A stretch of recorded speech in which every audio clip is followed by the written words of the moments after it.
Alaskans, wherever you are, welcome to the Must Read Alaska Show. Coming to you from somewhere in Alaska. This is the place where we talk about, you guessed it, Alaska. Where we keep the mainstream media on their toes and where we are standing up for what's right in a world run by leftists. You can find out more by heading over to mustreadalaska.com and also checking out the Must Read Alaska YouTube channel for some really great content. But first, let's get this party started. Coming to you live from somewhere in Alaska. I hope everybody's having a phenomenal day today. You get a doubleheader today, folks. Earlier this morning, I had the Walden Bros on, who are just pretty awesome dudes. Two guys on the Kenai Peninsula that are doing custom shirts, and their business is blowing up in a good way. It's awesome to see small businesses taking off here in Alaska. So if you didn't catch that one, I want to encourage you to go back and listen to it. I try to highlight small businesses, one or two throughout the month, just because I think it's important for folks to know that there's small businesses doing some awesome stuff here in Alaska. If you watch, listen, or read Must Read Alaska and you want to help keep the lights on, just go to mustreadalaska.com. On the right-hand side, there's a little donate button. Every $5, $10, $100 helps keep the lights on here at Must Read Alaska. If you want to sponsor the Must Read Alaska show, just email me, John, J-O-H-N, at mustreadalaska.com. I'd love to have you sponsor the Must Read Alaska show. We have a returning guest, Scott Kendall, on today. Scott was the former chief of staff for Governor Bill Walker. He's been involved in numerous political things all over Alaska. He was one of the main architects behind the ranked choice voting ballot initiative. He had a Bristol Bay salmon initiative that passed, and he's been on the show maybe 3 or 4 times. And man, I always enjoy hearing other people's perspectives, and I think that this can hopefully show people what it looks like to have dialogue with folks that, even though you may not agree with them, you can sit down and have a civil conversation. So without further ado, Scott, welcome to the Must Read Alaska show. Yeah, thanks for having me again, John. Always enjoy it. Well, this will be fun. Let's start out, because I've been on this Twitter battle. Now, I haven't partaken in the battle, but I had this guy that represents the star voting system on the Must Read Alaska show last week. It was a very interesting conversation, and there's a Twitter thread of ranked choice voting and the star voting system that's happened over the last 3 or 4 days. I mean, it's been a lot of tweets back and forth, and I think it's funny that it's probably been one of the biggest stories that I've done for my Newsmax column. What is your thoughts on the star voting system? And you know, he had a lot of probably not great things to say about the ranked choice voting system, but I'd just love to hear your thoughts on the star voting system. Yeah, it's interesting because you get into these things and, you really get into the minutia, and people always find a way to disagree. But I will say this, I don't support the star voting system, and there's sort of 2 reasons why. Reason number 1 is I'm an election security guy. I have been probably at more hand counts of ballots than probably anyone in Alaska, going back to 2010 with Senator Murkowski's, hand count of those write-in ballots, to as recently as the Denny Wells Tom McKay race, where there was a recount there, and they actually did a hand recount of one of the precincts. So I've seen, the mechanics of how that works. And the reason I support ranked choice voting and not star voting is very simple. Ranked choice voting, yes, you put them through the Scantron, and the Scantron tabulates the votes and all that, but it's actually very hand countable. It's very simple. For example, if there's 3 candidates in a race, you hand count the votes, you stack them up, and the smallest stack, you just pick that stack up and you look at the second ranking and you redistribute. Like, you can actually literally do the whole ranked choice process by hand. Takes longer than the computer, but to me, I need that security. That's why I will never be in support of voting machines like they have in other states, where you put your touch screen and you never touch a paper ballot. That terrifies me. I want a paper ballot at the end of the day to go back to. In star voting, because of the way they not only rank the candidates, they actually score them against each other. There is not a transparent way to do that by hand, and that bothers me. That's kind of issue 1 is, call me old fashioned. I grew up on a farm, but I want to be able to count those ballots, touch those ballots, right? The other problem with star voting, which is a way I think ranked choice voting is really superior, is you can actually hurt your preferred candidate. So in ranked choice voting, you've got your favorite candidate, and you rank them number one, and unless they are eliminated and can't win, your ranking doesn't move. So you can't hurt your favorite candidate. The only time your next rank comes into play is your favorite candidate's out. The problem with star voting is you score these candidates, and then when they're put head to head, your actual ranking of someone's second could hurt your first choice candidate from winning because they would have kind of this higher aggregate score. And to me, one, that's kind of tricky. I don't like it. The second is I feel like voter behavior is such that as soon as voters realize that's the issue, they're going to give their favorite candidate a full score and everyone else a 0 score. And so it really is no improvement at that point. I understand how supporters are like, blah, blah, blah. This is mathematically superior. There's math and then there's human behavior. And I think humans can understand, I like this person best, but they can't win. Who do I prefer between the other two? They can understand that. But telling people they got to create this composite score of all the candidates, that's just not human behavior. So to me, I understand the mathematical appeal, but that does sound like an algorithm.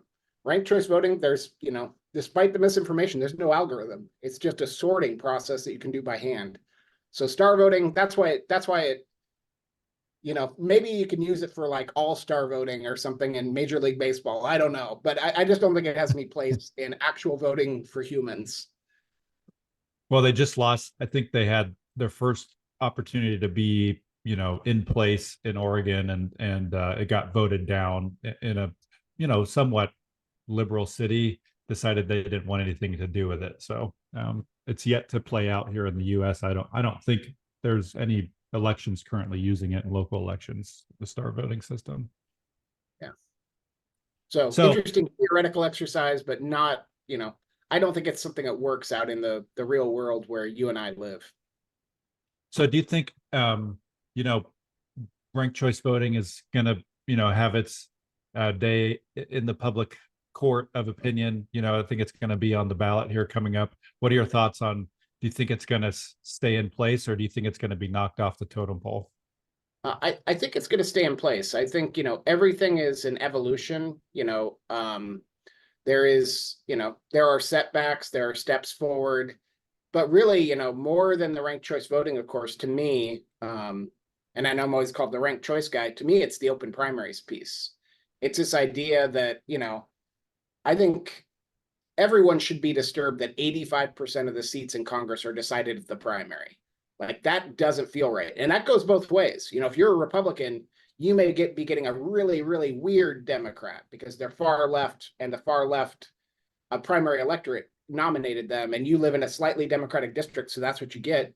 And maybe you could have had a Joe Manchin type. Maybe that would better represent the district, but because of that closed primary, that's not what you're getting. And that goes the other way as well. There's people further to the right, obviously, than you are, than I am. And sometimes these people get nominated, they essentially get gifted the seat. And to me, I'm a free market guy. Let's be competitive. If you've got the better message for the district, great. But if the Joe Manchin guy can come in and he's a little bit more towards the center, that's great too. That's awesome. Well, I read your article that the Alaska Public Media did on you, and I think you mentioned in there that had it not been for public schools, you'd still be working on a small farm in Washington. I think you grew up in. Talk to me a little bit about how important public schools were for you and how much they helped shape who you are today. Yeah, I mean, I will say, and Washington's manner of funding schools is far inferior to Alaska. If you want to put it on the stack of things Alaska does better, I would do it because, here the state largely funds it, and it comes down in a semi-equitable fashion. We can argue over whether it's enough, but you don't have these great disparities. I mean, we do have our challenges with rural Alaska, but it's supposed to be funded equally on a student basis. In Washington, it's funded locally, and the locals, decide, a wealthy community has, a school with a pool and, all the bells and whistles. A farming town like I grew up in, not so much. So I grew up in a small town, at the time, I think just under 3,000 people. What was interesting was, now my hometown is a retirement mecca. There's very few farms. It's all retirement, golf courses. But we had a bunch of retirees. And the retirees were all people from other places, many from Alaska for that matter. And they would vote down our school bonds because they're like, I don't have kids in this school. I'm a retiree. So my school building actually got condemned while I was going to it. Like they literally said, this isn't safe for human habitation, but guess what? You're going to habitate it every day. So it wasn't a great education, right? But it was a basic education. But more than that, through a series of, scraping together scholarships and grants, I was able to go to community college for 2 years. And from that, I was able to go to Western Washington University. And from there, I was going to be a cop. But while I was partway through the admission process to the police department, I took the LSAT and got a really good score. And I got a scholarship to University of Washington. And I sort of feel like the law school, University of Washington Law School. And, not only did I meet my wife there, which, obviously that was the best decision I ever made, was marrying my wife. The second best was going to law school so I could meet my wife. But that was something that would be so foreign to me as a kid on a farm, raising cows, picking apples, picking berries, like that these ladders of opportunity are there for people because, what I am sad for, we've got to work, we've got a, workforce crisis in this state. And we don't have these pathways of opportunity for kids. Kids are leaving the state because they feel like it's not for them. But I think like, what if some kid out in Sleepmoot is the next Leonardo da Vinci and we don't know it and we're poorer for it because we didn't give that kid the education he or she needed to achieve. And I also just worry about supporting our university system. Not every teacher in the state ought to be a homegrown teacher because then they're going to stay. Doctors should be homegrown. We should be, if I were king for a day, I would give every kid graduating in Alaska high school a full ride to technical school or University of Alaska system. If, give them loans. And if they still live in Alaska 5 years after graduation, forgive it because they're an Alaskan who are keeping their skills here because we got to do something to change this trajectory. And, even my own kids feel it. Like, what am I going to do here? And they're not going to leave. I'm not going to let them. But they do question, right? They do wonder, like, where is the economy for me? I'm not just going to work in a coffee shop. It's just, and that's nothing against coffee shops, but, you got to give kids a career trajectory. They can buy a house. They can have a family. They can have a yard for their dog. And it doesn't feel like we got that right now. So to me, public education is the key to all that. Not a handout, but just if you are someone who has merit, there is a clear pathway for you to succeed. And even if you've got a single mom, even if she works 2 jobs, we are going to find a way to plug you in and you're going to have every chance. So why do you think that the state has a problem or an issue or hard time retaining teachers? We hear it every year that, teacher retention or recruitment is a tough thing. Why do you think that for Alaska it's so hard to recruit and retain good talent and good teachers? Well, I think we do need a program for homegrown talent because I think that's a key piece is, we have kids, they graduate from University of Oregon, they come up here and maybe they'd last a year or 2 years and they're like, okay, the winter's too much, So we've got that piece is we can't rely on importing talent. We got plenty of talent here. So I think scholarship programs, loan forgiveness programs that put, our own kids in a place to succeed, that's the key to me. But I think there's another piece to it, which is we got to fix their broken retirement system. And there's 2 parts to that. One part is this thing where they're not eligible for Social Security. So they could work 30 years and at the end of it, they got kind of a 401k, but they don't have any sort of, the basic security that I have working in the private sector, which is I will get Social Security. I'll get whatever other 401k I have. So we got to fix that piece. That's a statutory fix that's got to happen. And I do think we want some sort of better retirement program for them. And I won't for a moment say, let's go back to tier 1, God bless those people. I've got family members who have it. I know Governor Dunleavy's got one. Like, sounds great, basically 75% of your pay for life, free medical care. Be great if we could do it. We know we can't do that. We know we can't go back to those days. That was probably a fever dream of the 80s when the money was falling out of the sky, but we can do better. And it needs to be something less portable. People talk about a pension like it's a bad thing, but put those golden handcuffs on these kids, keep them here. Like if we are telling them there's zero disincentive to come here, cut your teeth, get good training, and in 5 years you take your very marketable skills that we helped to build and you leave, that at the end of the day, the cost of recruiting the replacement will be more than the cost of the pension. And that's true for our troopers. That's true across so many sectors where, I mean, when I worked for Governor Walker, it was heartbreaking. Trooper after trooper would hit about 5 year mark and they'd be gone. And it was like, we just turned them into one of the best law enforcement officers in the country. And because they've got a portable 401k and not a pension, they're gone like that. And I always believe, I'm a capitalist. I believe in capitalism, but I also believe that capitalism creates incentives. And don't be surprised when those incentives lead to predictable results. If you tell people they can come here, get a signing bonus, work for us for 5 years and take their training and their pension and leave for more money, they're going to do it. So let's reverse that. Let's make Alaska the best place on earth to live and work. Yeah, one of the things that I hear from friends of mine that are teachers, and I don't necessarily have your same stance when it comes to bringing back a defined benefits, but one of the things that I hear from teachers is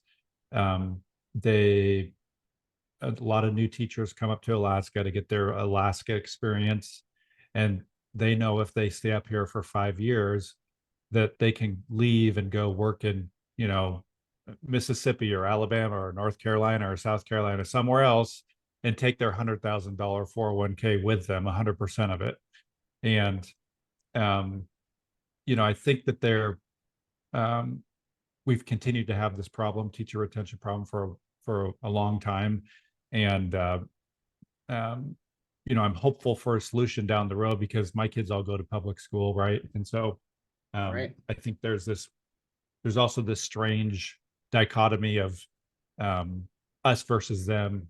Conservatives have kind of got this stamp or label that we don't like teachers or we don't like public schools, but I would say most of the conservatives that are elected in the state, in the House and the Senate, their kids have went to public school. Right. So I think there needs to be a solution. I just don't know what is the correct solution. So I guess my second question to you is, do you think that it's possible to bring something back like what you mentioned, because there used to be a thing where if a teacher taught in the rural Alaska, their loans were forgiven, I think if they taught like 4 or 5 Right. years. Do you think it's possible to bring something like that back for kids that go to University of Alaska and they come back after they graduate and stay in Alaska for 5 to 7 years to get some sort of a student loan forgiveness program? Or do you think that's just crazy talk? Oh, I think it would be a phenomenal idea. Because if we grow our own, that's the surest thing a kid's going to stay, right? If a kid comes out of Dillingham, goes to UAA, gets a teaching certificate, goes back to Dillingham, he knows that's his family. He's going to stay there, as opposed to, bring some wide-eyed kid from San Francisco. They have their Alaska experience. They last 18 months. But I think this idea of loan forgiveness, it's like the GI Bill. Our heroes went over World War II, they fought, they came back, and it's like, hey, free college education, which absolutely they had earned. But I've seen the actuarials on the GI Bill, and I forget what the numbers were, but the multiples, that basically the net benefit was multiples what it actually cost, both in tax revenue, economic development. And I think we'd see that in Alaska, which is we've got a crisis. We're constantly scraping to try to recruit teachers in. If we grow our own and these kids stay and have 10, 20, 25-year careers here, if we forgive their loans for staying here, I suspect we are going to actually be saving money like crazy over what we'd spend trying to recruit people back in, and the education's going to be better for everyone. So you'd have a tough time talking me out of saying that, hey, let's give these kids loan forgiveness. Like you said, they get a teaching certificate and they're here still in Alaska after 5 years. And now they've put down roots. They bought a dog. They've got a big yard for their dog. They can't have that in Seattle. They got a house. Now we got them. So let's do that. Let's tell them, if you go to school and you stay here, we are going to forgive your loans because you're giving back to your state. We're going to give back to you. And I just think that's the ultimate win-win. And I would think a lot of conservatives would agree with that. Because like you say, like this stereotype of like the liberal who wants to make every teacher rich. I have never met, I'll be honest, my sister's a teacher, so I'm biased, but I've never met a rich teacher. I've met teachers who are spending their own money to buy candy for the kids in their class or markers and stuff, but I haven't met these rich teachers. But the stereotype of the conservative who hates teachers, that's BS too. Conservatives love their kids. They like their kids' teachers just like anyone else. I think there are legitimate concerns about levels of bureaucracy and all that. And I think that's a discussion to have. Hey, let's keep these other costs that aren't in the classroom down so more goes to the classroom. But at the same time, you have to fund the classroom to a level that's maintainable. Yeah, what do you think about this? We have like a schizophrenic way of budgeting for our schools. It seems like here in Alaska, I'm by no means an expert. I can just tell you from experience that when I talk to local teachers where I live, they're basically like the school districts all but handing out pink slips every year to folks. What do you think could be helpful for the state in terms of budgeting? Because I think this year and last year, the governor or the House or the Senate, they put in there an extra $100 and something million, a one-time thing, and that they seem to be fine doing the one-time thing, but Right.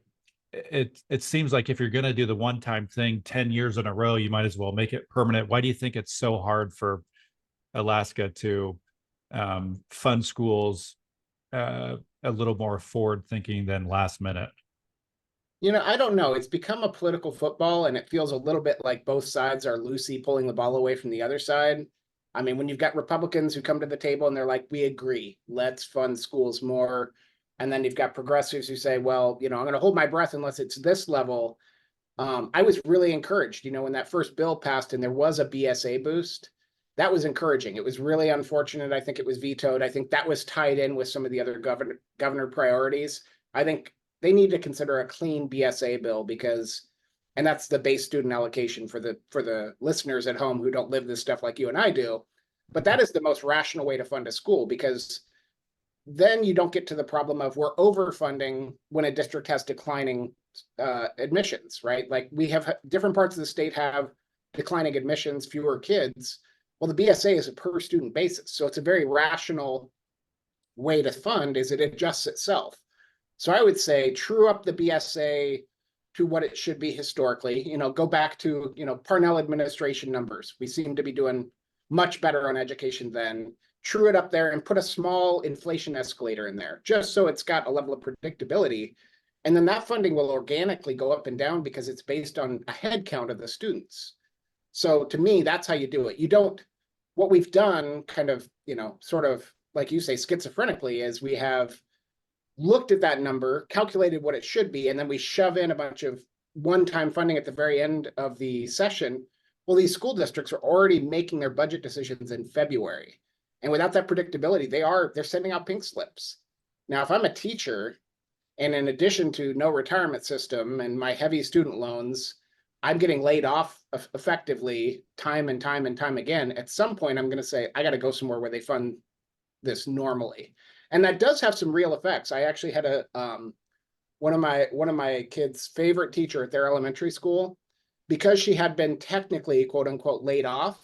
She kind of lost something in seniority. She got moved to another school. Just sort of mechanically, that's what happened, because her position had happened to have been cut in this initial cut, and then it was put right back after the one-time funding went through, but it was too late. And that kind of stuff, like, talk about demoralizing. We don't do that to our soldiers. We don't do that to our cops, right? Like if we got cops, we don't lay them off and say, hey, go work for free for a bit. We'll catch you up later. We don't tell prison guards, hey, there's more prisoners, but guess what? You're going to have, a 30-to-1 instead of 20-to-1 guard to prisoner ratio, and tough luck, good luck with that. We fund those things. Those costs go up. We spend the money to meet the challenge. And it feels like we fund everything that way except for schools. And I think it's time to take that approach. If the heating costs went up, we don't say, hey, cut hot lunches. We say, well, the state's got to step up and pay for that cost of heating or find a way to bring it down. But we haven't been doing that. And I think that's a real tragedy.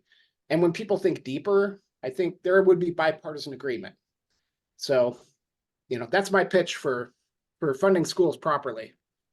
Yeah, and if lawmakers are listening in, I think what conservatives would appreciate is not turning an internet bill into a BSA bill. Make a BSA bill and let it speak for itself, because I think that's where you get mistrust from conservatives, as they see, well, that was supposed to be an internet bill, now it's a school bill, now it's a this bill. So, I think if you're going to do a school bill, do a school bill and see if it's got legs and can, speak on its own and win on its own, as opposed to, these things where they morph bills into what they were never intended to be. Just drives me crazy.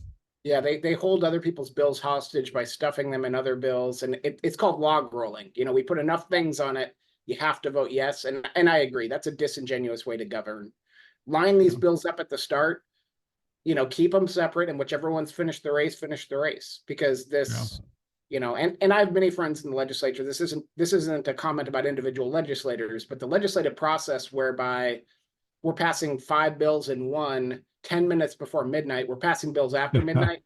That's the kind of nonsense. That's why the public doesn't trust these elected bodies. They like their own representative, but they don't trust the body, and that's why, because they see that dysfunction, and it just doesn't have to be that way.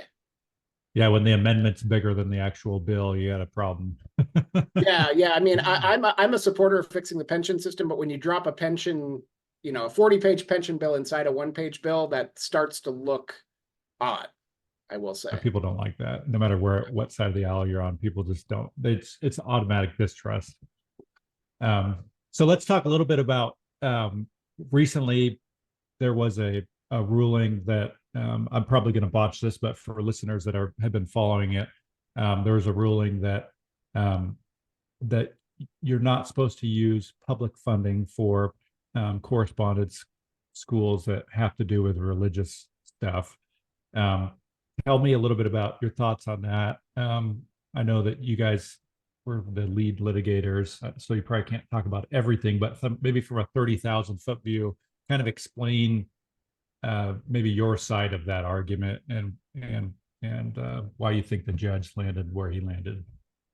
Yeah, so a little bit of a correction. It's not religious schools, it's private schools generally. Some are religious, some are just, secular private schools. Yeah. I think that's the beautiful thing about Alaska's constitution, is it doesn't single out religious education for some sort of detrimental punishment. It just says public funds for public education. So in a nutshell, our constitution has what's called the direct benefit clause. And all that clause says is public funds can only be spent on public education, not private education. Pretty simple. So what that means is you can't do something like school vouchers in Alaska. You can't give every person $10,000 to turn around and spend at a private school for tuition. So what happened here was a law got passed years ago, and it basically purported to allow just that.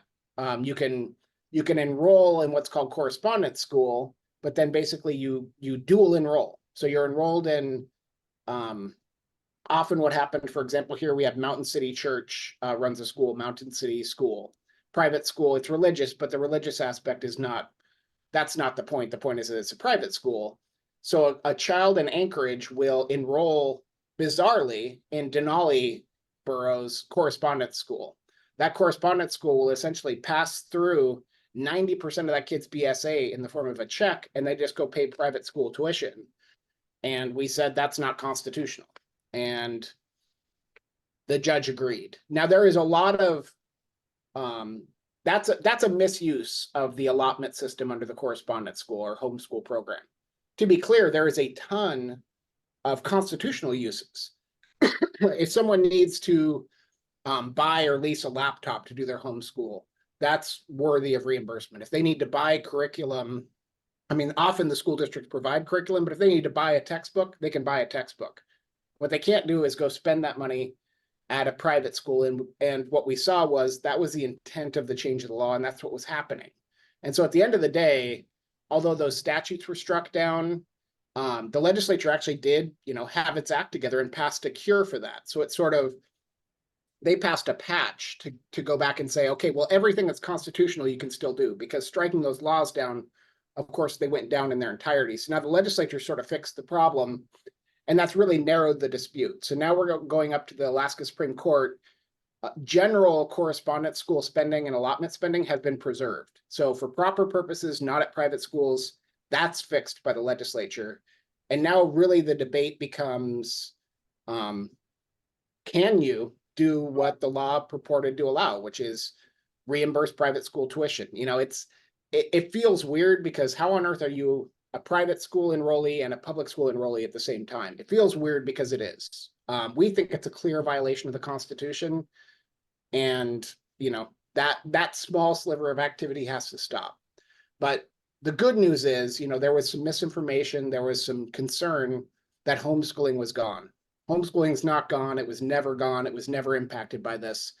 There was some question of whether the allotments could work since the statutes were dropped, but that's been fixed. So now we're kind of, we're again just having that very, very narrow dispute of, can you take public funds and spend them at a private school? Yeah. So my family, one of our kids does kind of half homeschool, half public school, and they are enrolled in the Kenai Peninsula Borough's homeschool program. It's called Connections, I believe. And we can go buy pencils or, paper or put them in, a US history class or, get some sort of books or programs and get reimbursed for that. People that are homeschooling their kids and doing that sort of thing, this doesn't necessarily affect them, is my understanding. Yeah, that's right. I mean, good news for you is buy all the pencils you need, buy all the paper, general supplies you need, probably buy curriculum. Now, if you bought a curriculum directly from a private school, that might present an edge case. But what you certainly can't do is enroll your kid in private school and just use that money to backfill the tuition. That's what you can't do. But it sounds like what you're doing is what thousands of parents are doing, which is, and one of my own kids actually went partially homeschool for a couple of years, and it was a great solution for him. And we got mostly just curriculum from ASD website, but I think we did at one point get some supplies. It was, a couple $100. It was we never needed anything like the full allotment, but I think that's a great solution, especially in a state like Alaska, where, you could be distant. Like technology can do a lot. I think, there are kids who are relatively isolated. You might have a really gifted kid, right? And they go half in person, but they're gifted in physics. Well, there's an online college curriculum at UAA we can enroll this kid in. Well, absolutely. Let's do it. Let's meet every kid where they are. We just can't subsidize private education. Yeah. Well, it'll be interesting to see how that plays out. Is there a date yet that the Supreme Court's going to be hearing this, or is that still to come down the road? I believe, and I'll have to check my calendar, but the oral argument is, I believe, June 28th. Okay, cool. And I imagine, because there's a stay of the decision until July 1st, and so I imagine they're doing that so they can give certainty before that stay expires. Well, let's transition here. Give me your thoughts on the recent Anchorage election. LaFrance is the new incoming mayor.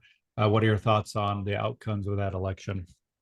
I mean, my full disclosure, I supported Mayor-elect LaFrance. I actually didn't know her very well. First substantive conversation I had with her was a little over a year ago. But she is what her ads say she is. Like, she's just a mostly private sector person who's very professional, who thinks we ought to run city government in a professional, nonpartisan fashion. And I know there's people who want to inject national partisanship into local government, and she's just like, I want to plow the damn roads. Like, let's go. So I'm very optimistic because, not only did she win handily, but I think when she implements her approach to governing, it's going to be very bipartisan. I think there are going to be Republicans in her administration. I think there are going to be nonpartisans. She's a nonpartisan herself. So I think the idea that she can attract sort of the best and brightest just to serve and get the job done, that's what's exciting to me. Like, there's a few things that local government doesn't need to get into, and national ideological battles is it. Like, what do you care about? I care about, there's a pothole in front of my house. It's been there for 5 years. I care about, are we having 5 snow days in a row because of the lack of plowing? That's the kind of stuff people care about. And I think, someone asked me, why I supported LaFrance, and literally my slogan was make Anchorage boring again. Local government should be boring as hell, right? You should just, the garbage should get picked up, things should get fixed, road construction should go in an orderly fashion. If I go to apply for a business permit, there ought to be someone working at the desk that I can talk to. Just, let's get back to normal, boring local government. Well, I appreciate your perspective. I was,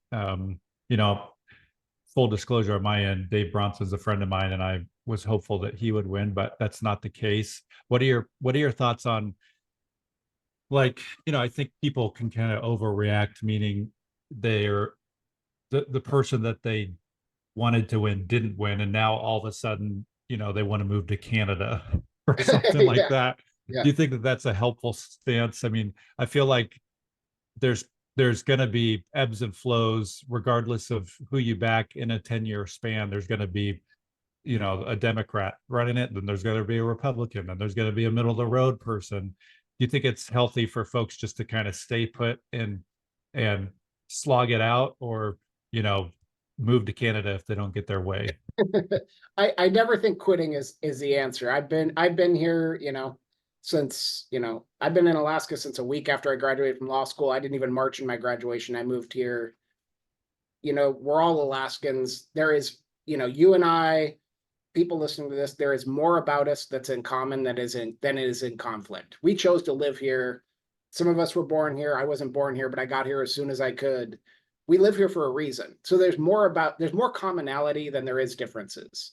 So, we'll have these healthy arguments, but then when the election's over, it's time to put down our swords and, realize that, like, the pendulum shift doesn't mean, Dave Bronson got elected, and yeah, I had big problems with, some lack of services and so forth, but, like, there were still school buses. Our schools were still open. There were still cops on the streets, maybe not enough cops, but, like, let's have some perspective here, folks, that society will continue. And then, the important thing for people to realize here is, this election, more than a rejection of Republicans and shifting way back to progressives, the only named Democrat in the race actually finished fourth. Suzanne is a longtime nonpartisan.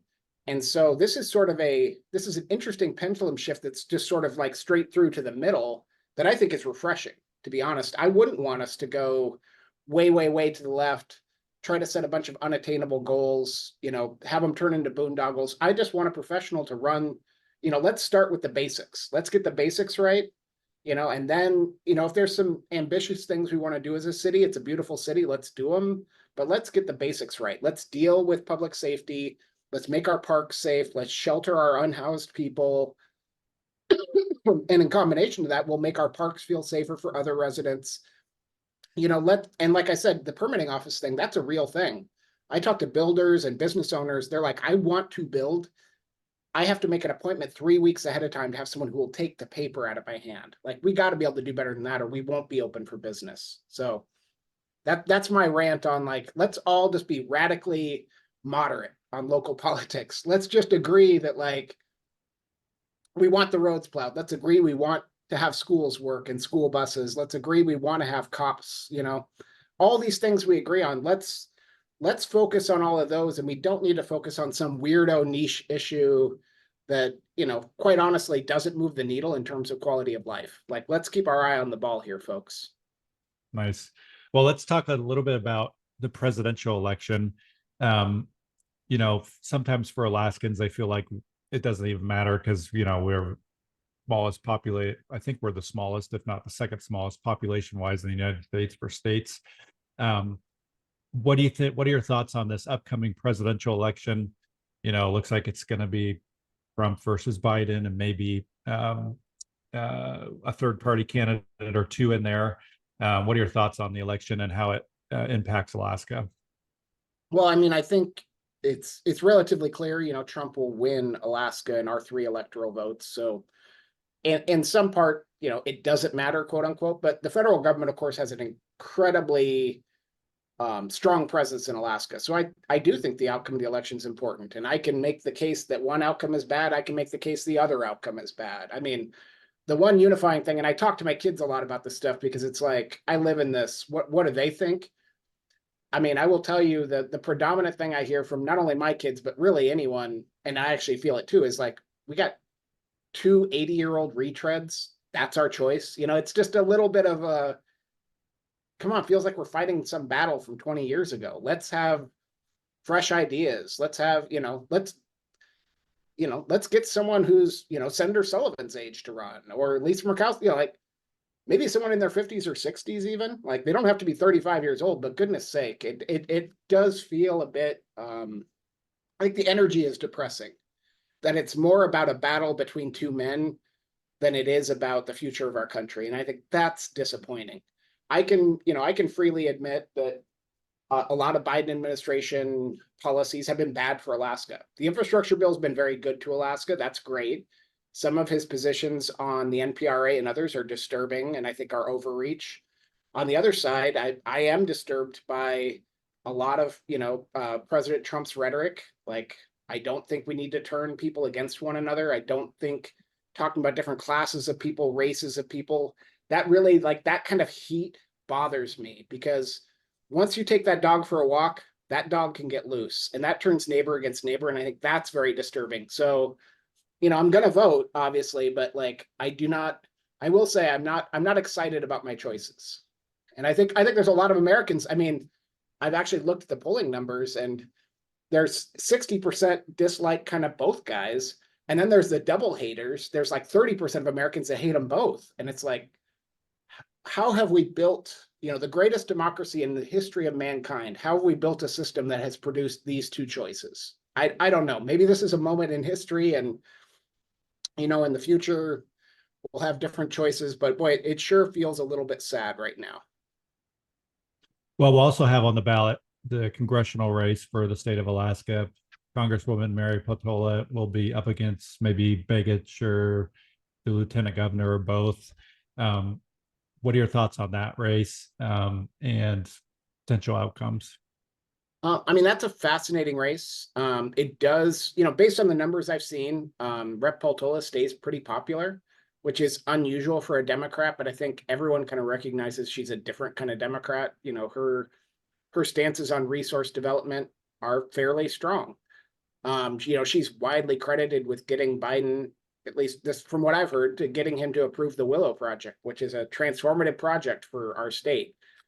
On the flip side, the Democratic brand statewide is not a strong brand in Alaska. So it will be a matter of whether her personal likability and, her nuanced policy positions are enough to sort of kind of shake off the baggage that title brings. Now, I will say, as we saw, we've got a good case study 2 years ago. Nick Begich ran in what appeared to be an unrelentingly negative campaign. He attacked Don Young. Don Young passed away, sadly. Then he attacked Sarah Palin. Then he attacked Mary Peltola. That does not seem to work. That's a straight up ticket to third place again.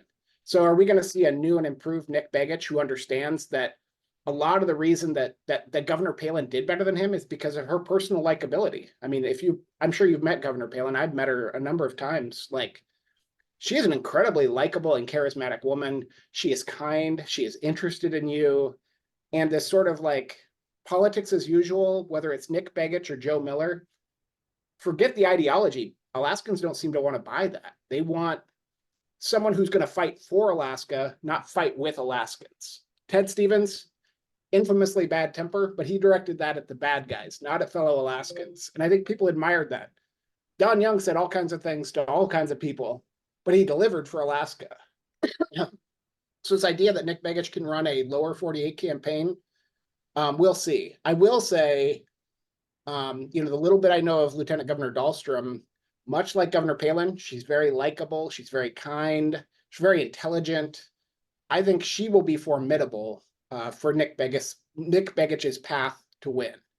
Because again, people want that authenticity. They want people who have served and have experience. Lieutenant Governor Dahlstrom's resume is impeccable. Longtime legislator, a commissioner, lieutenant governor. She has served the state with distinction and seems to be running because she wants to serve. And I think there is a little bit of a disjoint when you look at Nick Begich, who's, got hundreds of employees, but all of them are overseas. None of them are in Alaska. What has he built or done for Alaska? So that, I think it's going to be fascinating how that all works out. It's really going to be a question of, can Peltola rise above her party? And it's going to be a question of, will Dahlstrom's resume and general likability sort of keep Nick Begich in a box? Yeah. Well, one of my litmus tests for folks, I have Democrats on this show as much as I can, because I think it's important to hear from both sides of the aisle. And I think one of the unfortunate things for me is that, it's very hard to get a hold of Congresswoman Mary Peltola and get her on the show. It's been impossible. I've reached out, I don't know, a dozen times or so, and nobody on her team's even never responded to me. So, my encouragement, if I'm Congresswoman Mary Peltola and you're listening, or one of your staff is listening, come on the show. I'd love to have you on. I would treat you just like I would treat any other guests, fairly. And, I think it's important for her to talk to conservatives, and this is the platform where you can do that. So always an open invitation. Would love to have you on if somebody on her team is listening. Yeah, and I guess I'll co-sign that on your behalf, John. If anyone on our team listens to me, I think she should come on. You treat people fairly, and I think she'll do great. She's got, with her policies on fish and trawling, her policies on resource development, she has fascinating things to talk about that I think a lot of Alaskans support. She should come on, and if there are tough questions, you don't get in these positions without having to answer those. So Yeah, that's my 2 cents. Amen. Well, my last question to you is this, Scott, before we leave, how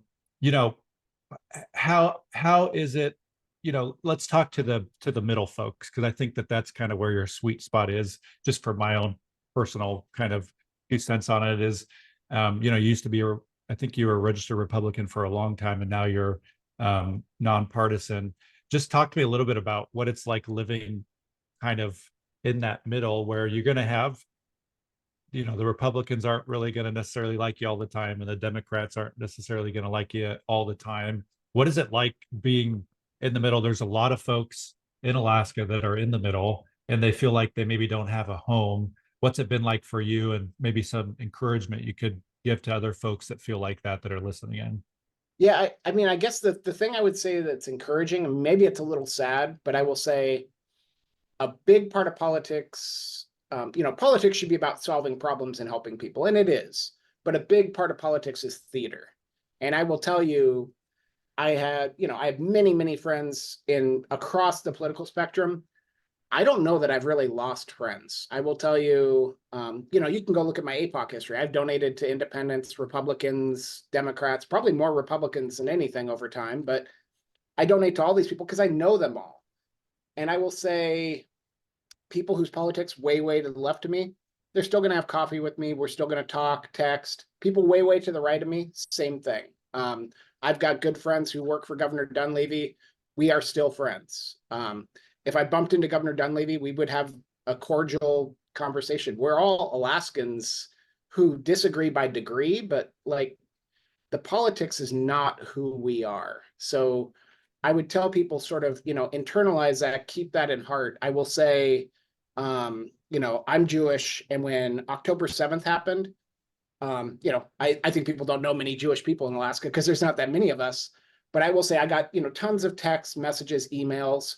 I will say what was surprising to me is some of my furthest right friends, quote unquote, maybe even people who've had critical things to say about me, reached out with this sort of genuine, to the heart care. People very far right, people who politically I don't agree with, but there's humanity. And, that common humanity kind of binds us. And I think there's the theater, there's what you see on Twitter, there's what you see on the floor of the House. I've worked in the Capitol. After they fight on the floor of the House, they go have beers together at the Triangle. So I guess in terms of how heated ideologies have gotten lately, I would say this too shall pass. We are humans. We care about each other. There's not going to be a civil war. If Tuckerman Babcock gets a flat tire on the side of the road, you're damn right, I'm going to pull over and help him change his tire if he needs it. Like, we are better than what we see out of politics. And that remains so in Alaska more than anywhere else I've ever been in my life. Yeah, I mean, we see this even with Donald Trump, right? With him and Governor DeSantis were going at it on stage and calling each other basically every name in the book. The minute that DeSantis drops out, and a couple months later, he's endorsing Trump. So I think people have to remember, like, that it is a lot of this is drama and theater and um, theatrics to get elected. Unfortunately, that's just how the game is played a little bit. And these people have to work with each other at the end of the day. And even for the most conservative folks who love Donald Trump, I voted for Donald Trump the last two elections, even he plays those theaters and theatrics, and he's probably one of the best at it. So I think that's a good reminder, Scott. Thanks for sharing that. Do you have any last minute thoughts here before we head off? We got a minute or so left. Yeah, I was going to agree with you. It's a little like watching pro wrestling. It's not all real. Yes.